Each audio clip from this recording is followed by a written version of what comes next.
कंहिं बि मुल्क या क़ौम खे मफ़लूज करणो हुजे या माज़ूर करणो हुजे त उनजी तालीम ऐं उनजी तारीख़ ते वार कजे, उनखे ख़तमु कजे, उनखे कमज़ोर कजे, पोइ उहा मुल्क या क़ौम उहा बिल्कुलु ई ख़तमु थींदो ऐं कॾहिं बि सुधरी न सघंदो, कॾहिं उथी न सघंदो। अहिड़ी साज़िश थी आहे सिंध सां ऐं जेकी अॼु ताईं जारी आहे, हले थी पई। इन जो ज़िम्मेवार पंजाब या काई यहूदी साज़िश न, असां पाण ई आहियूं। इहा जेकी PST GST जी टेस्ट थी 2021 में IBA जी निगरानीअ में, उन मां कुझु उस्ताद तमामु सुठियूं मार्कूं खणी बिना इंटरव्यू जे मास्तर थी विया ऐं हिन महिल बहितरीनु पढ़ाए रहिया आहिनि। पर इन जी डार्क साइड 40 वारा बि उस्ताद थी विया, 45 वारा बि, 33 वारा बि।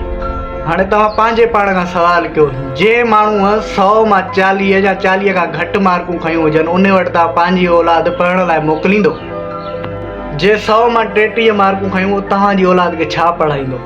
ऐं तव्हांजी औलाद उन वटि पढ़ी छा थींदी? डॉक्टर थींदी, इंजीनियर थींदी, पायलट थींदी, छा थींदी तव्हांजी औलाद? मुंहिंजो इहो मतिलबु न आहे त हे माण्हू बेरोज़गार हुजनि, हिननि खे नौकरियूं न मिलनि, पर हे उस्ताद जी नौकरी आहे। हीअ वैकेंसी फिल करण लाइ न आहे। हिन नौकरीअ ते सिंध जो मुस्तक़बिल डिपेंड थो करे। हीअ नौकरी डिसाइड कंदी त तव्हांजो ॿारु छा थींदो। हीअ नौकरी सिंध जो मुस्तक़बिल डिसाइड कंदी। हिननि इन सां तादी कई आहे। सिंध गवर्नमेंट पंहिंजी ग़लती हाणे बि सुधारे थी सघे पई। हिननि जेके इहे 33 खां 45 वारा नाइल उस्ताद भर्ती कया आहिनि, गवार, उन्हनि खां नौकरियूं न खसियूं वञनि, उन्हनि खे माली कयो वञे, पटे वालो कयो वञे, या अहिड़ी का ॿी नौकरी पियून में वञी ॾिनी वञे। कोई प्रोटेस्ट न थींदो, कोई धरणो न थींदो। हो ख़ुशि थींदा इन ॻाल्हि ते त बसि हुननि जी नौकरी बची वई। हो न आहिनि, उन्हनि खे कहिड़ी ज़रूरत आहे? पंहिंजो पंजाब सां मुक़ाबला, पंजाब में त 40-45 वारे खे गेट ते बि न बीहण ॾींदा आहिनि, चौकीदार बि न, माली बि न कंदा आहिनि। पाण हिननि खे उस्ताद करे छॾियो आहे 45-40 ते। जेके बि दुनिया जा सुधरियल ऐं तरक़ी याफ़्ता मुल्क आहिनि, उन्हनि जी पहिरीं तरजीह तालीम खे हूंदी आहे। ऐं सिंध में हीअ हालत आहे। सिंध मगर प्राइमरी स्कूल की स्पेलिंग सुनाने से गुरेजा हैं। एग्रीकल्चर की स्पेलिंग सुना दें। उससे हमारा क्या, आती क्यों नहीं, आती क्यों नहीं, आती क्यों नहीं, आती क्यों नहीं, बताते हैं क्यों नहीं बताते? नहीं नहीं, वो नहीं हम बताएंगे, क्यों बताएं?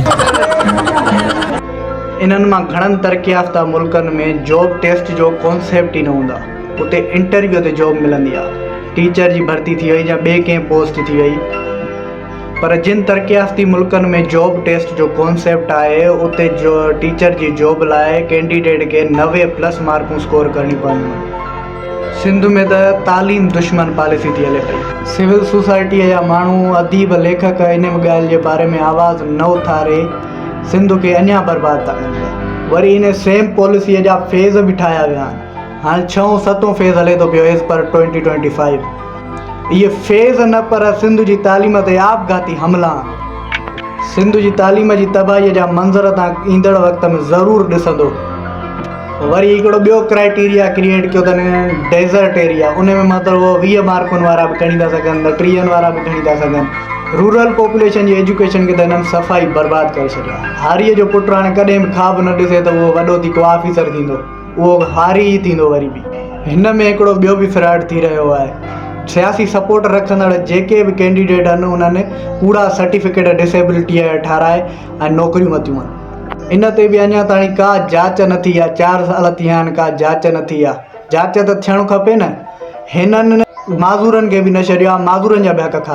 टीचर जी जॉब छड़ो वैकेंसी फिल करण लाइ न हूंदी आहे। हिननि खे सोचणु खपे त हिननि जो इहो क्राइटेरिया हुजे, जे 80 खां मथे मार्कूं खयूं उन्हनि खे भर्ती कयो हिन साल 2021 में। ऐं जेके रहिजी विया उन्हनि लाइ वरी ॿी टेस्ट, उन में जेको टॉप करे वरी उहो उस्ताद थिए। इहे फेज़ रोकिया वञनि। इहे फेज़ सिंध जी बर्बादीअ जा फेज़ आहिनि। ऐं जेके बि नयूं भर्तियूं थियनि उन लाइ वरी ॿीहर टेस्ट थी वञे। ही जेके उस्ताद आहिनि 33 खां 45 वारा, हिननि खे सब्जेक्ट मिस्ट्रीअ जी ख़बर ई न आहे।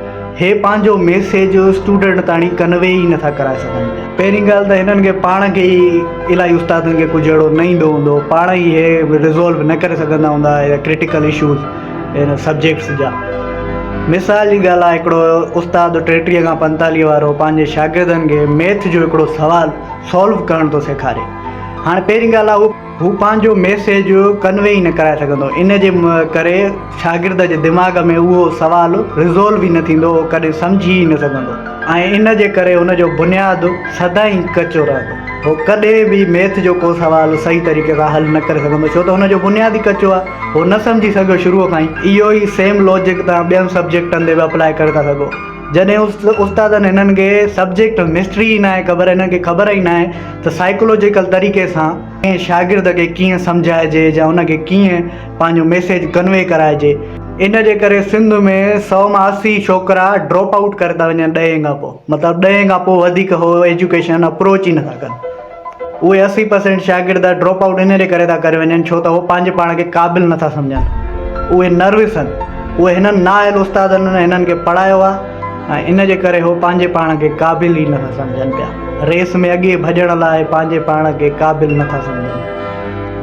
2023 में वर्ल्ड बैंक हिकु रिपोर्ट शाया कई जंहिंमें लिखियलु हुयो त पाकिस्तान में 10 मां छड़ो 2 शागिर्दनि खे लिखणु पढ़णु अचे थो, पंजाब में 10 मां 6 ॼणनि खे लिखणु पढ़णु अचे थो ऐं सिंध में 10 मां 1 ॼणे खे छड़ो लिखणु पढ़णु अचे थो शागिर्द खे। हाणे 30 खां 33 वारा बि धरणा था हणनि त असांखे बि उस्ताद कयो, असांखे बि ॿार पढ़ाइणा आहिनि, असांखे बि मुस्तक़बिल बर्बादु करणा आहिनि ॿारनि जा। असांखे आर्डर ॾे, ख़ुदा खे मञ असां मरूं था, असां फाका कशी ते मजबूर थिया आहियूं। असांजो 33-39 वारो कराची में वीचारो एतिहास कंदे कंदे मरी वियो, उन जो बि को तदारक न थियो। ईअं न थिए त सुभाणे हिननि जो स्लोगन आहे वन सिंध वन पॉलिसी, मतिलबु हिकु सिंध आहे, हिकु सिंध खे बर्बादु करे ॾेखारींदासीं तव्हांखे। हाणे हिननि 33 ऐं 45 वारे उस्तादनि ग्रुप ठाहिया आहिनि फेसबुक ऐं व्हाट्सअप ते, रिज़ोल्व PST GST इशूज़। उन्हनि ग्रुपनि में हिननि जा मुतालबा आहिनि त असांजूं पघारूं वधायो, असांखे ॿिया बेनिफिट बि ॾियो। 5 अक्टूबर ते टीचर्स डे मल्हायो वेंदो आहे, पर हिन चकर सिंध में टीचर्स डे न मल्हाइजो। 5 अक्टूबर ते ब्लैक डे मल्हाइजो। एजुकेशन जो जनाज़ो निकितो आहे। सिंध जे चूंडियल नुमाइंदनि जी बि ईद थी पई आहे। ख़र्ची पखीअ ते पिया था हिननि खे खणनि, पिया था 30-33 वारा खणनि, 40 वारा खणनि, बसि सिंध जो बेड़ो गर्क करण लाइ तयारु। 2019 में सरदार शाह चयो हुयो त सिंध में 1,45,000 उस्ताद आहिनि ऐं उन्हनि मां 1 लख उस्ताद इनकॉम्पिटेंट आहे। उन्हनि उस्तादनि खे साइंस नथी अचे, मैथ नथी अचे, इंग्लिश नथी अचे। से दिए। अच्छा सूरह कौसर सुना दे। सूरह कौसर नहीं आता। सूरह इखलास सुना दे। नहीं आती।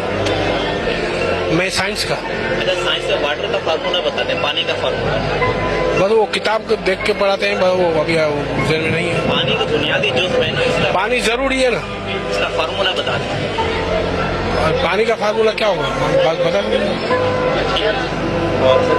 इन जो मतिलबु इहो आहे त सरदार शाह खे जेकी कमी आहे सिंध एजुकेशन में उहा ख़बर हुई उन महिल, पर उन जे बावजूदि साॻी भर्तियूं थियूं आहिनि, साॻे ई तरीक़े सां कमु थियो।